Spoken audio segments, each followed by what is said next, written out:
ওং স্থাপকায় চ ধর্মস্য সর্বধর্মস্বরূপিণে অবতার বরিষ্ঠায় রামকৃষ্ণায় তে নমঃ। জননীং শারদাং দেবীং রামকৃষ্ণং জগদ্গুরুং পাদপদ্মে তয়ো শ্রিত্বা প্রণমামি মুহুর্মুহু। নমশ্রী জ্যোতিরাজায় বিবেকানন্দ সুরায়ে সচ্চিদ সুখ স্বরূপায় স্বামিনে তাপহারিণে।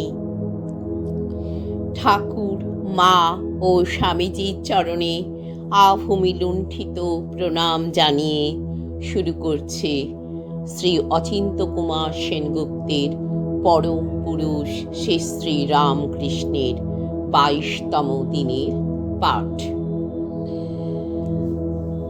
বাবা, তোমার জন্য এই শাল এনেছি, দেখো। 1000 টাকা দাম দিয়ে কিনে এনেছেন মথুর বাবু। গদাধরের গায়ে নিজেই পরিয়ে দিলেন আদর করে। শাল গায়ে দিয়ে শিশুর মতো সরল আনন্দে নেচে উঠল গদাধর। ডেকে দেখাতে লাগলো সকলকে, ওরে শুনেছিস, 1000 টাকা দাম। পরক্ষণে অন্য চিন্তা মনে এলো, এই শালের মধ্যে আছে কি? কতগুলো ছাগলের লোম বই কিছু নয়, তারই এত চটকদারি। শীত ঠেকাতে সামান্য একখানা কম্বলই তো যথেষ্ট। বলি, এই শালে ঈশ্বর স্পর্শ পাওয়া যাবে, বরং বিকার বাড়বে। মনে হবে আমি একজন মস্ত এলেমবাজ, আর সকলের চেয়ে বড় একজন কেষ্টবিষ্টু। আর জানো না বিকার হলে কি বলে? বলে, আমি 5 সের চালের ভাত খাবো রে, আমি 1 জালা জল খাবো। বুদ্ধি বলে, বেশ তো খাবি, নিশ্চয়ই খাবি। বলে বুদ্ধি নিজে তামাক খায়। বিকারের পর কি বলবে তারই জন্য অপেক্ষা করে। হঠাৎ গা থেকে শালখানি খুলে নিয়ে মাটিতে ছুঁড়ে ফেললো গদাধর। থুতু ফেলতে লাগলো তার উপর, পা দিয়ে মারিয়ে ঘষতে লাগলো ধুলোয়। তাতেও খান্তি নেই, আগুনে পুড়িয়ে ছাই করে ফেলবো এই জঞ্জাল।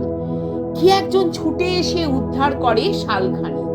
জানালে গিয়ে মথুর বাবুকে। মথুর বাবু বললেন, বেশ করেছে, ঠিক করেছে, যেমনটি চেয়েছিলাম তাই করেছে। এ চমৎকার পরিহাস ঈশ্বরের।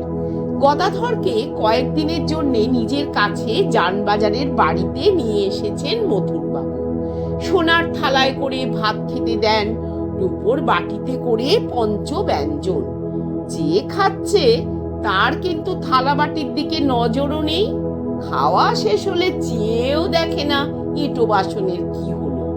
মথুর বাবুরই যত গরজ, দেখো ঠিক মতো মাজা ঘষা হলো কিনা, ভাঙা ফুটো হলো কিনা, চোরে নিয়ে গেল নাকি চুরি করে, তারই যত হাঙ্গামা পোয়ানো। আর যে ভোজন করে গেল তার কাছে সবকিছুই একটা অসার ভোজবাজি। চন্দ্র হালদার মথুর বাবুদের কুলপুরোহিত, আছে বাবুদের আশ্রয়ে, কিন্তু গদাধরের প্রাধান্য দেখে হিংসায় ফেটে পড়ছে। কি কৌশলে যে বাবুকে হাত করলো তাই বুঝে উঠতে পারছে না। কোথাকার কে বিদেশি, তার কিনা এত প্রতাপ। যাই বলো, আর আশকারা দেয়া চলে না, একটা হেস্তনেস্ত করতে হয়। বাইরের ঘরে একা বেহুশ হয়ে বসে আছে গদাধর। চন্দ্রহালদার কাছে গিয়ে তার গায়ে ঠেলা মারতে লাগলো। ও বামুন, বল না, বাবুকে কি করে বসে আনলি? গদাধর নিঃসাড়। আহা, ঢং দেখো না, ঝিমুচ্ছে বসে বসে। বল না সত্যি করে, কি করে বাগালি বাবুকে? গদাধর নিঃসঙ্গ। খুব ফুটুনি হয়েছে বলেই গদাধরকে সে লাথি মারলে। একবার নয়, 3 বার। গদাধর চোখও মেললে না। পৃথিবী সকলের চেয়ে বড়, সাগর তার চেয়ে বড়, আকাশ তারও চেয়ে বড়, কিন্তু ভগবান বিষ্ণু এক পায়ে স্বর্গ মর্ত পাতাল তিন ভুবন আবৃত করেছেন। সাধুর হৃদয়ের মধ্যে সেই বিষ্ণুপদ, আর সেই পদচ্ছায়ে অনন্ত সহ্য শক্তি। সহ্য করে গেল গদাধর। মথুর বাবুকে বললে চন্দ্র হালদার আর আস্ত থাকতো না। ঠাকুর তাই বলতেন হৃদয়কে, তুই আমার কথা সহ্য করবি, আমি তোর কথা সহ্য করব, তবে হবে। তা না হলে তখন খাজাঞ্চিকে ডাকো। যে সয় সেই রয়, যাকে রাখো সেই রাখে। বকুলতলার ঘাটে এসে নৌকো লাগলো।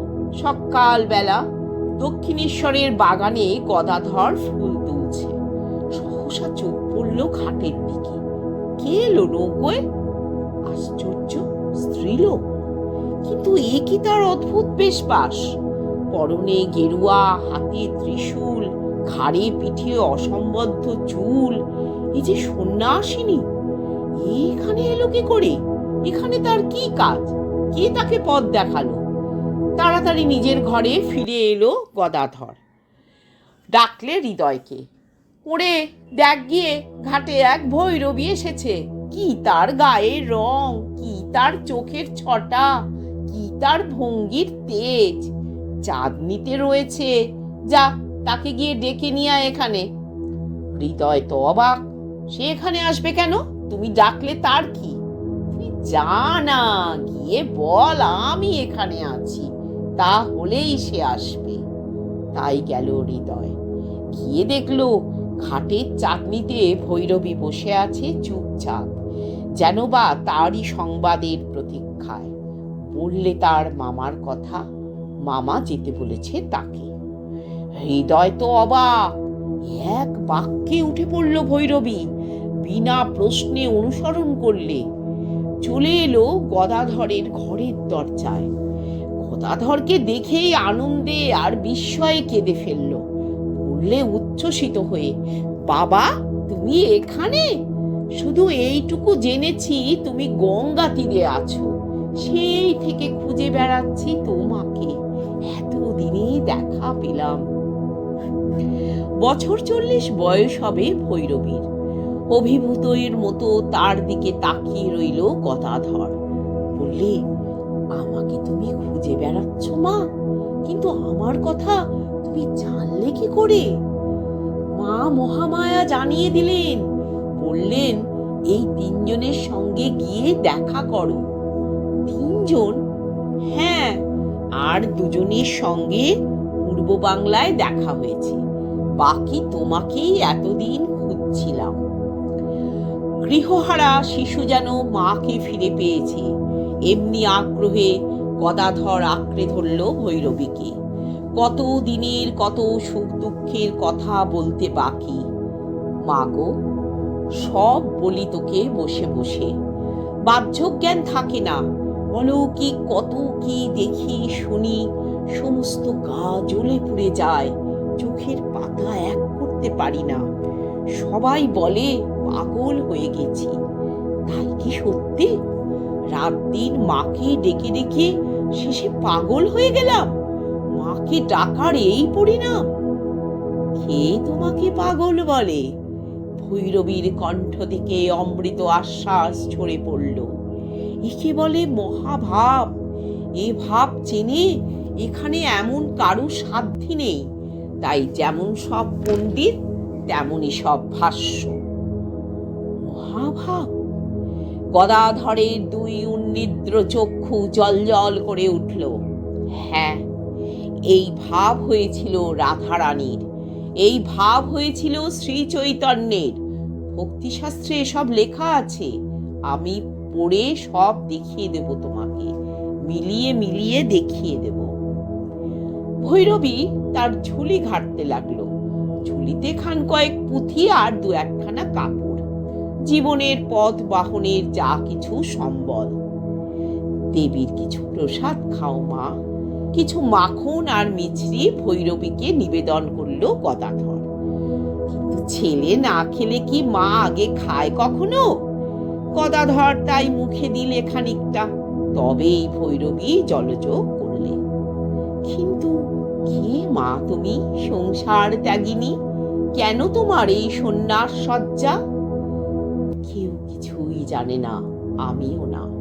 শুধু এইটুকু জেনে রাখো, যশোর জেলায় আমার বাড়ি, আর ব্রাহ্মণের ঘরেই আমার জন্ম। যদি কিছু নাম দিতে চাও, বলো যোগেশ্বরী। এই যোগে বসেই জানতে পেলাম 3 জনকে সাধনায় সাহায্য করতে হবে। প্রথম 2 জনের নাম হচ্ছে চন্দ্র আর গিরিজা। 2এরই বাড়ি বরিশালে, আর 3য় জন তুমি। চন্দ্র আর গিরিজাকে শিখিয়ে পড়িয়ে এসেছি, এবার তোমার পালা। ওরা কি শিখলো কয়েকদিনের মধ্যেই দেখতে পাবে। ওদের নিয়ে আসবো দক্ষিণেশ্বরে, তোমার সঙ্গে মিলিয়ে দেব। আমার 3 শিষ্য একত্র হবে। মন্দির ঘুরে সব দর্শন করলে যোগেশ্বরী। গলায় ঝুলছে যে রঘুবীর শিলা, এখন তার ভোগের জোগাড় দেখতে হয়। সিধে এলো ঠাকুর বাড়ি থেকে, তাই নিয়ে সে পঞ্চবটিতে রাঁধতে গেল। মহাভাব, মহাভাব কাকে বলে? যেমন শ্রীমতীর হতো, এক সখী ছুতে গেলে অন্য সখী বলতো, ওরে এখন কৃষ্ণ বিলাসের অঙ্গ, ছুসনি, এর দেহের মধ্যে এখন কৃষ্ণ বিলাস করছেন।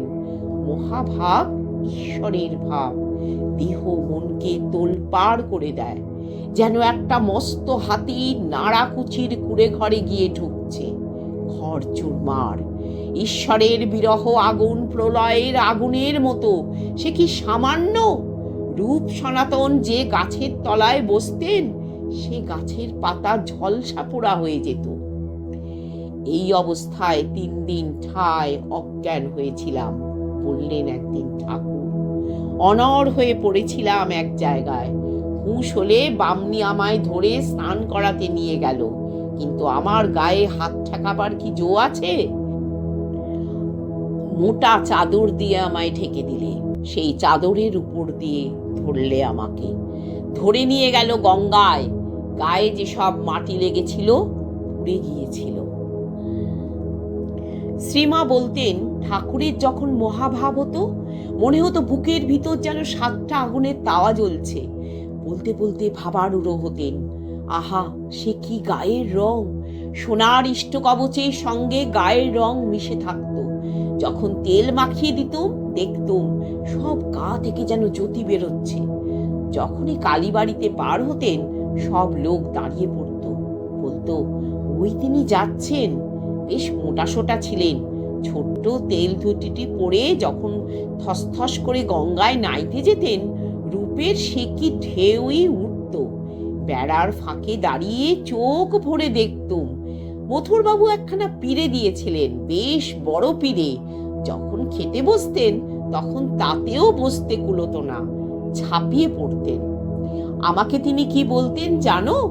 বললেন একদিন শ্রীমা। বলতেন, তার দেহ দেখিয়ে বলতেন, আমার এই দেহটি গয়া থেকে এসেছে। তাই তার মা দেহ রাখবার পর আমাকে তিনি বললেন, তুমি গিয়ে গয়ায় পিণ্ড দিয়ে এসো। সে কি কথা! পুত্র বর্তমান থাকতে আমি পিণ্ড দেব কি? হবে গো হবে, তুমি দিলেই হবে, বললেন তিনি। আমার কি আর ওখানে যাবার জো আছে? গেলে কি আর ফিরবো? চমকে উঠল। কাজ নেই তবে গিয়ে, আমিই যাব। বুড়ো গোপালকে নিয়ে পরে আমিই গিয়েছিলাম গয়ায়। আমার পাঠ আজকে আমি এই পর্যন্তই রাখলাম। ওম শান্তি শান্তি শান্তি। ওম হরি ওম তৎসৎ। শ্রীরাম কৃষ্ণ অর্পণমস্তু।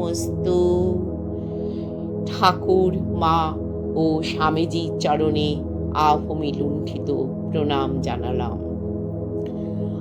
আমার পাঠ যদি আপনাদের ভালো লাগে, তবে লাইক করবেন, কমেন্ট করবেন, সকলের মধ্যে ছড়িয়ে দিতে চাইলে শেয়ার করবেন, আর নিজের করে রাখতে চাইলে সাবস্ক্রাইব করে নেবেন। নমস্কার।